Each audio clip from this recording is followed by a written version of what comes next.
Halo Sobat Tips itu, jumpa lagi dengan saya Ali. Dan kali ini saya akan membahas tentang prosesor masa depan. Ya, seperti biasa kita melibatkan Intel versus AMD. Nah, sebelumnya kita flashback dulu ya untuk prosesor masa lalu ya. Masa lalu. Nah, oke, untuk prosesor masa lalu ya mulai dari Pentium 3 aja ya. Pentium 3, Pentium 4 itu kan untuk base clocknya, untuk clocknya sendiri itu berada di sekitar 800 MHz. Terus untuk the base nya ya waktu itu ya Pentium 4, dan ya kalau AMD ya setaranya ya AMD Sempron, AMD Athlon itu base clocknya itu waktu itu 3 GHz. Itu udah sangat luar biasa, karena rata-rata pun ya cuma 800 1,5 GHz seperti itu. Prosesor masa lalu seperti itu ya, cuma ya maksimal dengan single core nya 3 GHz ya, lebih-lebih dikit. Nah, sejak sekitar kalau di Indonesia sendiri itu masuk dual core itu sekitar tahun 1990-an ya, atau tahun 2000-an lah anggap aja. Tahun 2000-an itu sudah ada dual core di Indonesia. Nah, sampai tahun 2001-2003 itu Indonesia sendiri masih menggunakan rata-rata kita ini masih menggunakan clock speed itu baru 2,2 ya. Clock speed rata-rata yang kita gunakan baik itu Intel maupun AMD itu berada di 2,2 GHz ya. Dan kalau dibandingkan dengan sekarang ya, sekarang 2020 ya, 2020 di mana clock speed 4 GHz itu udah sangat wajar, sudah sangat ya biasa lah, udah jauh banget ya, padahal belum ada istilahnya 20 tahun ya. Baru ya kalau 2010 anggap aja 2010 baru 10 tahun ya, baru 10 tahun teknologinya udah berkembang ya 2 kali lipat lah istilahnya kemampuannya, bahkan lebih, karena didukung dengan nanti jumlah core yang lebih banyak ya. Nah, kali ini saya akan membahas yang pertama adalah Intel Core i9 Core i9 10900KF ya. Nah, detailnya bisa dilihat di sini. Untuk core-nya ya, jumlah core-nya itu 10 core dengan 20 thread. Nah, ini menggunakan fabrikasi 14 nanometer ya. Untuk core untuk clock standarnya berada di 3,7 GHz. Nah, ini memiliki turbo boost, fitur turbo boost dengan maksimal 5,3 GHz. Jelas ini udah spek yang bukan spek kentang lagi ya, bukan spek kentang lagi. Nah, untuk LKIS-nya ini Intel tidak menjabarkan, cuma memberi keterangan Smart LKIS 20 MB. Jadi tanda tanya Smart LKIS apa ini? Tidak menjabarkan, soalnya ini saya kutip dari website Intelnya langsung ya. Nah, untuk maksimal dayanya itu berada di 125 watt ya, seperti itu ya. Jadi memang komputer spek tinggi nggak bisa irit. Kayak motor balap, kalau mau kenceng ya harus boros, seperti itu. Nah, untuk lawan tandingnya ini adalah AMD Threadripper 3990X. Nah, ini memiliki clock standar 2,9 jadi lawan tanding ya, iya toh. Jangan salah dulu, ini clock speednya memang standarnya 2,9 GHz tapi mempunyai 64 core, 64 inti prosesor dengan 128 thread. Oh, ini menangnya di sini. Dan menangnya lagi, bagusnya lagi, ini menggunakan fabrikasi 7 nanometer. Kan udah core-nya 64, 128 thread, teknologinya 7 nanometer, yang dimana semakin kecil itu, dari pengalaman masa lalu, semakin kecil fabrikasinya itu semakin stabil dan semakin dingin, seperti itu ya. Nah, lebih hebatnya lagi, ini memiliki fitur turbo boost ya, dengan maksimal turbo boostnya 4,3 GHz. Jadi cuma selisih 1 GHz ya untuk maksimal turbo boostnya ya. Nah, dimana AMD memiliki kemenangan 64 core, 128 thread ya. Untuk L-case nya sendiri, AMD memberi rincian ya. Untuk L1 case nya yaitu 4 MB, L2 case nya 32 MB, dan L3 case nya 256 MB. Nah, kalau di total ini 292 MB. Ya sah-sah aja kalau seandainya ini AMD ngasih keterangan smart case seperti Intel ya. Sah-sah aja, dan disembunyiin pun sebenarnya sah-sah aja, tapi AMD memilih menjabarkan seperti itu. Dan memang ini adalah prosesor yang boros daya, yaitu dengan rata-rata kebutuhannya yaitu 280 watt, yang memang untuk kelas-kelas prosesor kelas atas ya sudah nggak bisa kita terus tujuannya irit daya ya, karena kita yang dibutuhkan adalah performance kayak gitu. Nah, untuk kedepannya sendiri itu untuk Intel ini,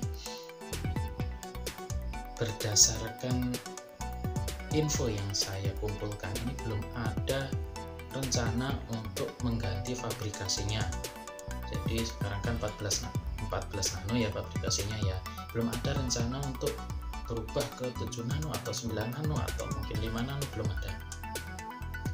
Kedepannya Intel masih akan terus memeras istilahnya kemampuan 14 nano ini untuk meningkatkan baik itu clock speed maupun jumlah core-nya, seperti itu ya. Di kedepannya seperti itu. Ini ramalan. Jadi prediksi saya ke depan, kemungkinan Intel maksimal itu berada di 20 core dengan clock speed ya di angka sekitar 4,5 ya, clock speed standarnya ini seperti itu. Nah, untuk turbo boostnya saya sendiri nggak bisa mengira-ngira ya. Jadi ini cuma perkiraan saya, prediksi saya masa depannya seperti itu untuk 2-3 tahun ke depan seperti itu. Jadi Intel akan menggunakan ya maksimal 20 core dengan clock speed standar itu 4,5 GHz. Ini kalau Intel mampu ngejar ya dengan keterbatasan 14 nanometernya itu. Nah, sedangkan AMD rivalnya ini ya, AMD dengan kelebihan 7 nanonya tadi, ini AMD akan sangat mudah istilahnya mencapai clock yang lebih tinggi dengan memangkas jumlah core-nya. Nah, tadi kan 64 tuh. AMD tinggal bikin aja core-nya istilahnya ya 30 lah atau 32. Nah, dimaksimalkanlah sisa space-nya tadi ya. Umpamanya kita punya prosesor segini umpamanya 64 core. Nah, AMD udah mampu istilahnya membuat 64 core ya. Tinggal separuhnya dihilangkan core-nya untuk mencapai clock yang lebih tinggi, clock speed yang lebih tinggi itu akan sangat mungkin bagi AMD.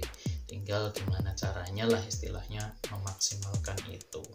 Jadi kedepannya prediksi saya ini AMD akan ngeluarin juga atau akan bermain juga di clock yang tinggi dengan jumlah inti atau jumlah core sekitar di 30 core ya, 30 core dengan clock speed kalau perkiraan saya sih berada di sekitar 4 GHz ya, 4 GHz 4,1 atau 4,2 di bawah Intel ya, karena dia untuk core-nya lebih banyak, jadi mungkin akan kesulitan untuk ngejar di clock yang lebih tinggi seperti itu. Nah, itu kabar baiknya 4 GHz tadi baru clock speed standar, belum turbo boost.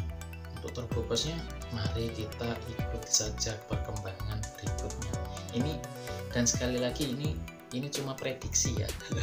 Jadi jangan terlalu dianggap serius, cuma ya kita berkaca dari pengalaman masa lalu itu seperti itu. Nah, kenapa sih AMD ini dia mengeluarkan AMD Threadripper 3990X dengan clock speed cuma 2,9?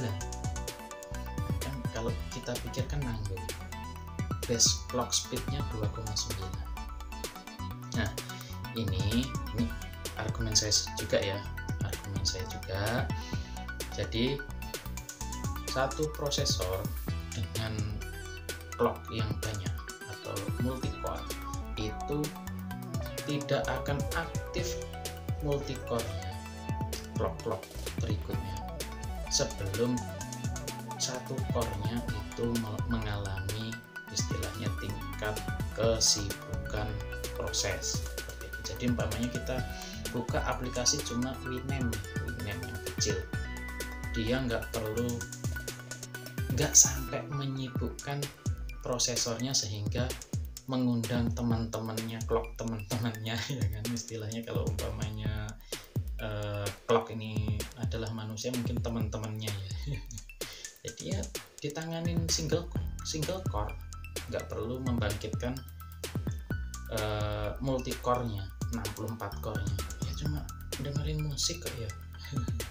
Jadi seperti itu. Nah, kenapa AMD menggunakan 2,9, enggak kok sekalian 4,3?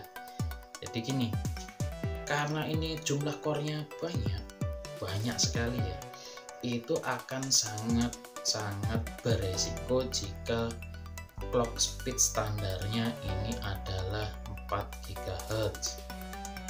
Sangat beresiko untuk ya overheat karena memang luar biasa, 64 core itu udah luar biasa. Nah, yang kedua, alasan pertama tadi resiko overheat atau panas. Alasan yang kedua, AMD akan dengan mudah membangkitkan multi core-nya ya, karena dia clock standarnya 2,9, jadi istilahnya tinggal disetting aja nih, supaya nggak terlalu sibuk, bisa aktif multi core-nya, 64 core-nya, jadi semua proses bisa lebih cepat seperti itu ya. Yang pertama itu alasannya karena menghindari panas yang berlebihan, yang kedua alasannya supaya memaksimalkan kinerja, istilahnya garis besarnya ini memaksimalkan kinerja dengan mengaktifkan multicore-nya lebih cepat, seperti itu ya alasan AMD kenapa base clock-nya cuma 2,9 seperti itu. Kan nggak lucu, istilahnya dengan clock yang lebih tinggi otomatis kan membangkitkan multicore-nya juga dengan speed yang agak tinggi seperti itu. Nanti pasti hasil benchmarknya ya ada yang nyeleneh lah. Seperti itu. Oke, sementara itu dulu yang bisa saya sampaikan ya.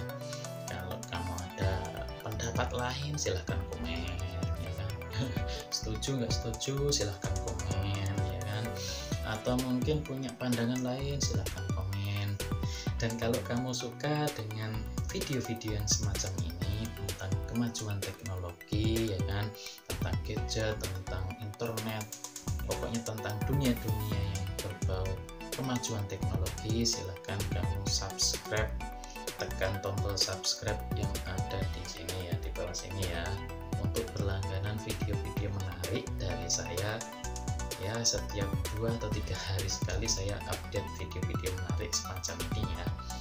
Oke, sementara itu dulu yang bisa saya sampaikan, kurang lebihnya mohon maaf dan sampai jumpa.